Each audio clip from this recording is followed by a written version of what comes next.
All right, welcome back, Booner Sports Show. Not even an episode.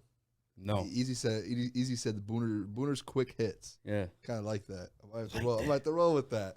No, but we're in studio today, obviously, and they just got done filming, not filming, but heavyweights live, 5 to 7 every day. You can see Easy, Spencer, Chris, JB, the whole squad. But I'm here, and Easy is like, let's just hop in the studio. So let's start talking. There's a lot of stuff, actually. Surprisingly, bro. And two, if you haven't yet, click subscribe. Yes. Please click subscribe if you haven't button. yet. If you're watching clips, anything, just like and subscribe, comment. Comment helps out the algorithm, all of that. So, but surprisingly easy, bro. It feels like this weekend, for an off season, there's been a ton of Detroit Lions news. Like a ton. Yeah. Like, yeah, you get Pro Bowl stuff with Goff, Yep. Amara, and Sewell as well. Frank You have Ragnow, shout out. Frank Ragnow, yep. He got the OG nod. Yep. The other guys are alternates. You get the Deuce Staley news. Following Deuce Staley, you got the freaking I can never remember his name. Steve Hyden, the new tight end coach. Yep. And of course, bro, Trey Bly. That shit is lit. Bro, Trey Bly, I was so like, How old are you? I'm 25. Okay. And I really, like, to be completely honest, I didn't really start like remembering and watching the Lions until maybe like Kelvin Johnson. Like, Damn. I Like played young Calvin Johnson or like young Matthew Stafford. That's crazy. Like, it's weird because now I'm like extremely into like the NFL football, all of that. Like, dialed in every second I think about it. But like growing up, it's like I watched that stuff, but I was never like, I played football, but I was never like, I'm gonna like know every player. So now I'm looking back and I'm like, Dre Bly, watches highlights and watches him. It's like, he was the man. He was a dog. He was a dog. He I saw. I'm not. I feel like he won the Super Bowl and then he got signed here as a free agent, and then that's when I remember him as a Detroit Lion. I don't remember him as a Bronco or where the hell he was before. Yep. But he's like one of those. I mean, my uncle's the one who got me into sports, and he was like one of those guys. And my uncle was like, I'm pretty sure he bought me a jersey. Maybe he didn't, but I just remember my uncle like, I love your Uncle Fred, dick riding, drive by. Yeah. So where would you compare him? Like, for me, Darius Slay is probably the like best colder DB than I've Darius seen Slay. in Detroit. Like at that time, colder than Darius Slay, and 19 interceptions in 4 years. Yeah. Fucking. When I looked at his stats, he has like 45 in his career. Like forced fumbles and shit too. Like if you watch that video that I posted on my Twitter today, like ripping the ball out of people's like hands and shit like that. Like, he was like a dog. I like that. That's hype, bro. So that'll just lead us right into to Dre Bly because. To be honest, bro, we all talk about this number 6 pick. What do you want to do? Cornerback. Yeah. Bringing in Dre Bly. That's where I fall in love with. Yeah, corner. I'm completely convinced they get into corner at 6. Like you guys, the heavyweights, you guys have all talked about it. Yeah. Like Devon Witherspoon. Like there's just guys that at that position. Like there's going to be options. Yeah. You just bring in Dre Bly. Yeah. One of the best corners ever to play in Detroit to be able to.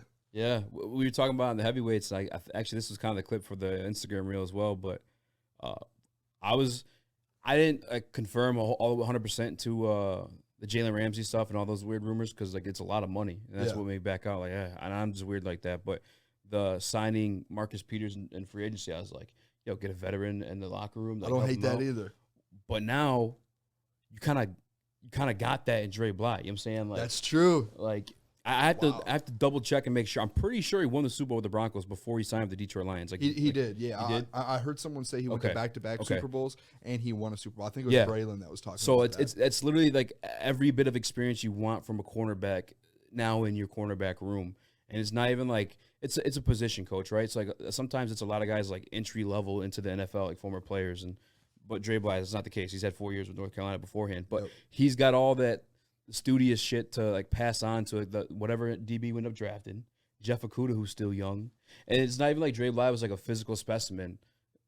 He was like more cerebral. You know what I'm saying? Like, and I'm just going off of like interviews and shit that he's had like since. He talks a lot about like more like I was more like a mental part of the game is like what made me great. But he was a fucking dog. Yeah. And like so now you don't have to go and spend $12 million on a Marcus Peters. I mean, obviously, it would probably still be nice, but let's be real. He's like in the later half of his career. Like, you don't go spend that bread now. You have that experience in Dre Bly in your defensive back room now. Yeah, especially to like develop because like last year, like with Pleasant, like when he got fired, like it was like you could see a clear difference. Like I don't know what it was, like what was happening before that was like affecting the defense, but you could definitely see like a clear difference from the first to second half of the season in defense. And it was definitely the secondary. It was, I mean, they were just younger. I mean, the young group. Jerry Jacobs got healthy. You know what I'm saying? So I think that's the biggest part. Just adding that to that, and then just bringing a guy like Dre Bryant to be able to, like, he had, like you said, he has the experience. Yeah. He's been coaching for the last 4 years. Yeah. And it's not like he's been coaching at a high level. I mean, he's been doing that. Put him on this staff, like this staff already, like I don't. This is probably the perfect fit. I know you said it in the reel, but like this has to be the most perfect fit for DB's coach, like former player, former Lion, it's unbelievable. Like he knows, like you and Spencer were saying it. He knows what it's like in Detroit to win. Yeah, I called it a year ago. I don't know if you see that. I did. That was impressive. I don't know how you even I don't know how you got about to doing that. It felt like one of those things is almost like too good to be true. Matter of fact, when I saw it this morning, I woke up, I was like, I said that last year. That'd be kind of like fucking sweet. It's too good to be true. But then I reread the second sentence in the article I was reading. It was like, update, confirmed, signed, Detroit Lions defensive back coach. And I was like, what? Like you said, it's too good to be true. I mean, on the heavyweights, you said how you basically got Van Gundy for the Pistons. Yes. You basically did the same thing with him. I basically did the same thing with Dre. I ain't gonna say I don't want to lean into it too heavy during the heavyweights, but no, I mean Adam Schefter, but a year in advance. Yeah, it just made sense. But again, it's one of those situations like a too good to be true. It is kind of trippy. It's like I've done that a few times now. You have. If we really want a guy, I think you need to put out a report. Yeah. Like if we really need someone like a player or a coach, you need to put a report out. So I never aimlessly do it though. It's always like the shit that makes sense. Like with the Van Gundy hire, it was like we had Drummond. Van Gundy wasn't unemployed, and he went to the finals with fucking Dwight Howard. So it's like, all right, well if we're building our team around a big guy, then that should be the fucking guy we go get to coach him, right? What's crazy, bro? I'm sorry to cut you off. What's crazy though is like you could have so many different, like you can be right that like so many times. Yeah. But the one time you're wrong, they're on you. Yeah. Well, shit. People are on you. I don't even trip over that though, because like, and I have to get like. I was just thinking about that. Shit, on me specifically? Just on anyone. Oh, anyone. Yeah. Yes and no. I mean, I guess it depends like how hard you're going on that take. You know what I'm saying? Like, Adam, for example, like. Adam's a very expressive guy. He's like screaming shit like that. So like when you call, I'm not trying to throw him under dirt. Let me think of somebody else. Colin Cowherd. When Colin Cowherd was like Lamar Jackson's gonna be out of the league, or when he's like Dick Wright and Sam Darnold like super hard. Like if you're going hard in the paint for like whatever that take is, that's when you get fucking clowned. That's fair. Yeah. I always like to leave like a little bit of a back door just because like you can never be 100% on everything. But there is shit I do feel strongly about, and obviously, I mean, you'll hear it when I feel a certain way about it. Like you'll definitely come out. Like the Jared Goff stuff. I've put a lot of clips on my YouTube about that, and there's actually a lot more people that are commenting and that are like 100% agree. Yeah. There's maybe out of every 5 comments, there's probably one person who disagrees. I know, and that's like the one thing like now being in this business too is like I just tried this like what do you call it? I'm gonna have to give you a piece before you drive home because you have an hour drive, but it's like energy gum. That shit's definitely got me wired right now. That's you going? Yeah, I just had an energy drink, so I mean we can go for a couple hours if we had time. For sure. No, it's like but being in the industry now too, like the one thing that's kind of hard is like when you have a certain stance, and it's always gonna happen because that's just how the internet works, right? Like even if you're like Mr. Beast just fucking cured blindness for like 1,000 people. People were going at him. Yeah, and he got backlash. Like that's just how the internet works, right? It's like when you have a stance, that fan base that's on the opposite of it is gonna attack you. And sometimes, even though you may be wrong, or like you may not be, like you may be like 70-30 on whatever the take is, it'll make you dig your heels in because you're like, fuck this guy commenting me. He doesn't fucking know shit. Doesn't fucking follow me. Fucking like, and then that's why you end up looking like an ass clown. So like, I mean, even to like the Jared Goff stuff, it's like there's really no wrong. To me, like okay, there might be a wrong answer, but there really isn't because both sides do have some fair points. Yeah, like especially like even with what were we just talking about before? Dre Bly or just being wrong on takes. Yeah, just like you put out the takes like this guy should be here, this guy should be here. Like if you're wrong, it's not like it's not true. Like he probably would have been good if he came here. Yeah, he actually came. Like he's actually in Detroit. Are wrong all the time. That's the thing is like more than being right. Like you'll never make me feel fucking bad for being wrong on a take when like there's NFL GMs who fucking drafted Joey Harrington. You know what I'm saying? Number 3 overall. Like, that was a guy who's paid to run a football team, Darko. and he fucked it all up. I can't do that. Zach Wilson. You know what I'm saying? Like I'll never. Anthony Bennett was a number 1 overall pick in the NBA. Like, I'll never fucking feel bad for being wrong because nobody's 100% right. Yeah. You know what I'm saying? Yeah. That's just the one thing. So I got to get comfortable being a little bit more ballsy because there's shit that like I want to say, but I'm like, man, that's just too crazy. You just got to let it go. And I don't want to get fucked like shit on for it. And then it fucking comes true. And I'm like, God fucking damn, bro. I should have said that shit. You need to be the first to it sometimes. Yeah. I've started to learn that a lot. Yeah. Even doing like social and stuff. So you just got to go for it. Like, trying to think of one that I was like just hesitant to like say something on. I didn't, and it just ended up coming true. There's a lot of stuff like that, really.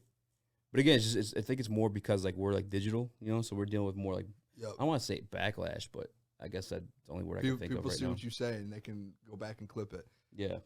Which I'm all for it too, by the way. Like if you fucking hear me say some shit that's stupid, and you think it's stupid, put it on wax, bro. I don't give a fuck. Yeah, like I love calling me out. The thing I love too, and it's like in my comments on YouTube, like I love having conversations with people and arguing with them about it, like about everything. Like it's generally fun. Like I could sit there for an hour and just sit there and argue with someone, and I could get mad, but it's like after I'm just like that was fun, bro. Yeah, that was a good time.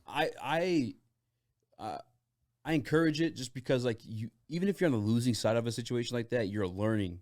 Yeah, you know what I'm saying? You're no longer like ill-informed. Like we got the long running beef right now to like Neil Rue and I, and it's like obviously I'm the one like providing education, but even to like make the argument, I got to go look up more shit to fucking shit on them with, and me doing that is providing me with more fucking bullets and information. You know what I'm saying? And I'm just like smarter on that topic now. You know what I'm saying? Well, one of the best arguments I've seen in a while. I love it. Well, oh yeah, 12%. The Jared Goff and the 12% stuff. Yeah. All right, let's talk about it's and we've talked about it on my channel a lot. I think my last 3 videos I've gone off in Jared Goff. I want to say this one last part because it almost is like a peace offer to like the Jared Goff gobblers. He's still here 2 years. That's that, bro. That is the thing. Yeah, like, people don't understand, dude. He's still here 2 years. When he has every opportunity to do everything that you think he's gonna do. Exactly. So I had someone commented on the video and it was talking about like he hasn't said that he's asking for X amount of money. Yeah. But the thing is, it's like eventually he's going to ask. Like he just had he had his best season of his career. Yeah. Like he's gonna want money. And like, okay, maybe he could take a pay cut. We still have him for 2 years. What are you gonna do? Extend him for 6 years?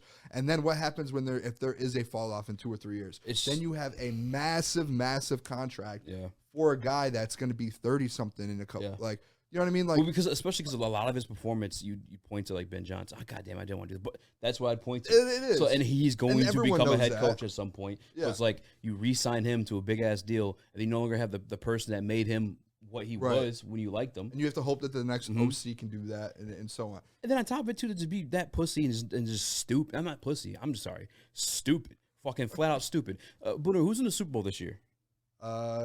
The quarterbacks. Jalen Hurts and Patrick Mahomes. Okay, so Jalen Hurts replaced Carson Wentz, who was a first-round pick and had a Pro Bowl season. Okay, so the Eagles still drafted somebody to behind Hurts or Wentz, and then Patrick Mahomes. Didn't the Chiefs have Alex Smith there? They're going to the playoffs a few times with them. Yep. They still drafted Mahomes. It happens so. Oh, okay. 49ers, like all these teams that were in there. Yeah. And the thing is like.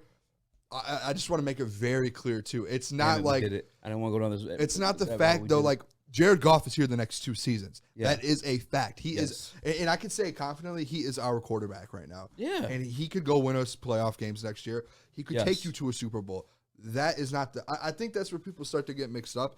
And we're getting to the Jared Goff stuff. You're good. The last couple episodes we've been really going at it, but that's just, I have the same. This side's just so aggressive. That's why it gets like.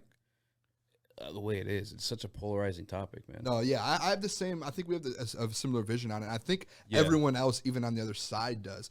But like, you extend him. What? How long would you extend him for? Yeah, 2, 4, like how long? And it's like, is that worth it? What is he going to be? And I'm just not even doing it until next year. Even the only people to me, there's no need to. The only people to me you extend like contracts like that is if you have a Lamar Jackson, if you have a Patrick Mahomes, if you have a Josh Allen. You know what I mean? Like if you have guys like that, then. Unless it's a favorable contract to you, like and you come to little to no like dead cap and shit. On top of that too, we've talked about this before when you've been on the show. I think I've talked about it with multiple people now. Great teams chase quarterbacks. Yeah. they're always drafting. Brock Purdy, to me, is one of the best dude. examples of it, is the 49ers. They had, I'm drawing a blank on what's his name because he's hurt all Jimmy year. G. Jimmy G and who? Trey Lance. Trey Lance. I don't know why. It was Trey Lance I drew a blank on because we haven't talked about him all year. You're good. Trey Lance and Jimmy G. They didn't need to go get Brock Purdy whatsoever. They didn't need to touch Brock Purdy. They still took a shot in the very last round. They said, hey, dude, let's just see what this guy can develop into. It's like that quarterback from Houston. Man. If he's available at the end, why not just take him and just have insurance? I'm trying to make sure I'm on the – oh, yeah. I'm good with the previous season. So, Jared Goff, top 10 quarterback this year, right? Yep. And everyone's just dick riding that until like, oh, that's going to last forever. All right. I'm going to give you a couple guys that was top 10, top 5 quarterback last year. Number 5 was that Derek Carr.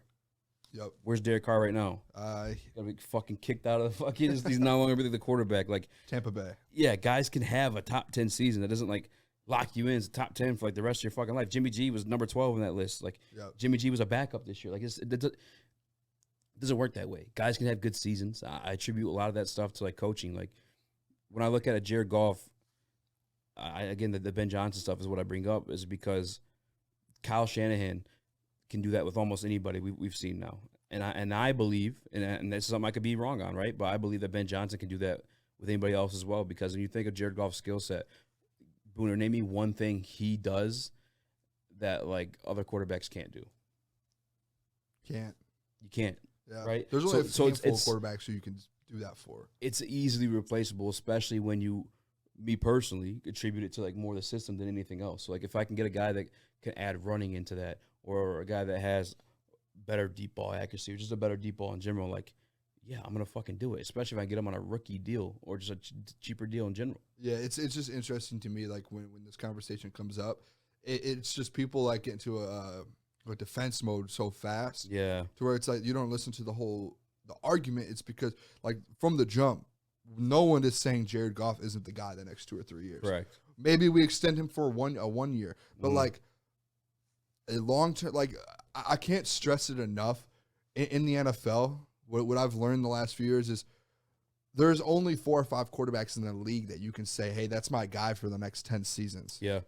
Jared Goff isn't that guy. You can look at him and say, hey, that's my guy for the next 10 seasons. Yeah. You can't go to 3 straight Super Bowl appearances. Joe Burrow, you can do that. Like, you know you're going to be in the AFC Championship game year after year.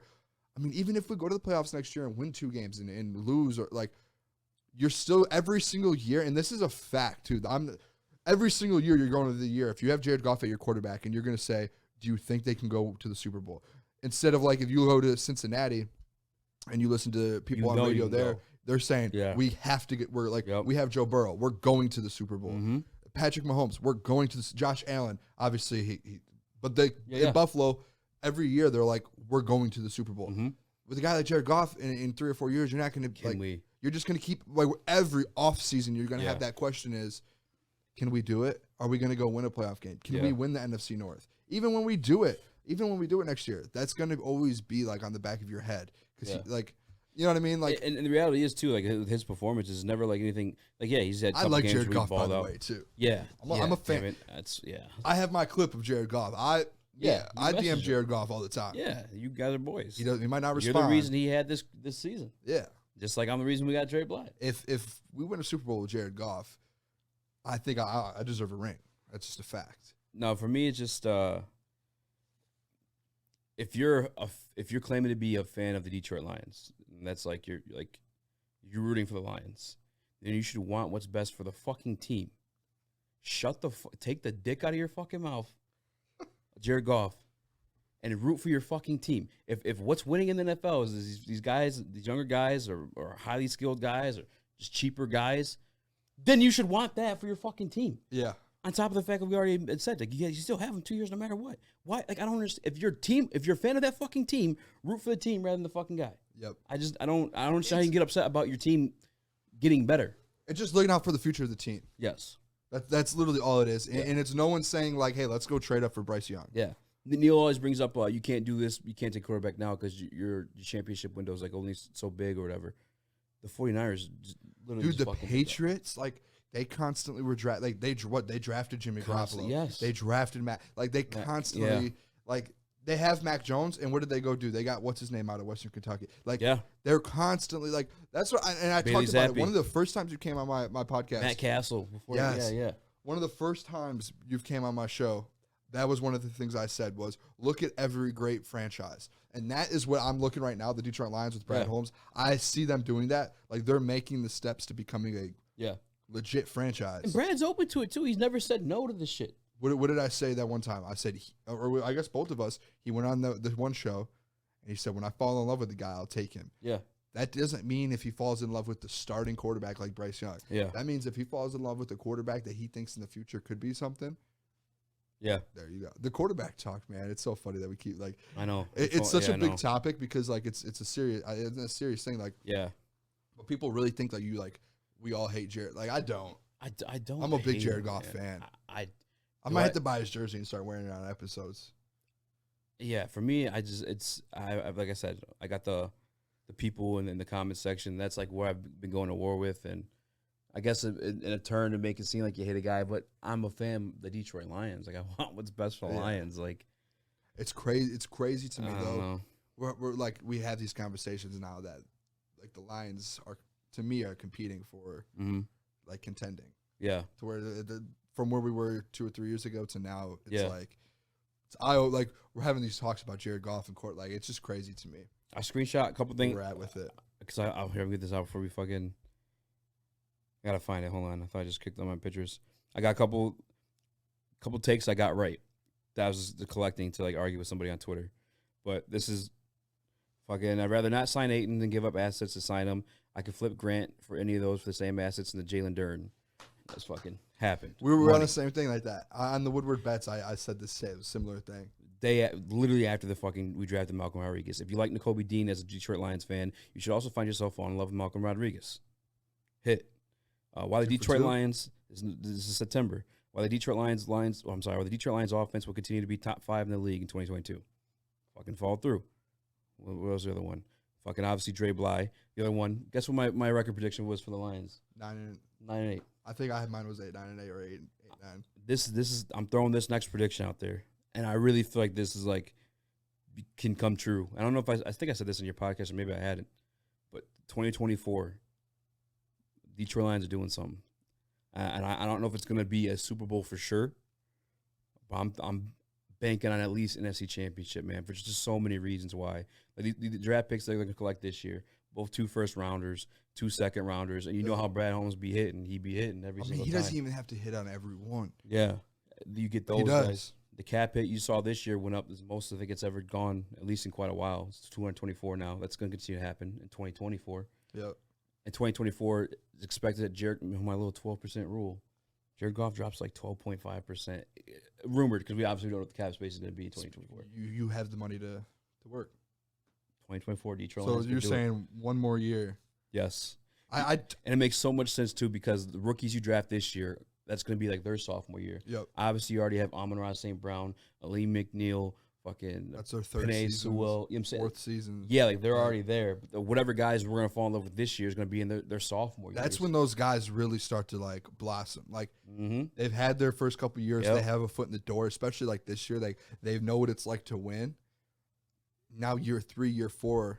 Some of these guys are going to like turn into all pros. Yeah, that's when like those draft picks really start, and that's when you have a guy like Jared Goff, which, like I said, I'll keep saying it. I think he can win. He can take us somewhere. Listen, 2024, man. But 2024, like his contracts, it's his final year. He can start. We have guys we can extend to. We can do. I don't know. I'm excited.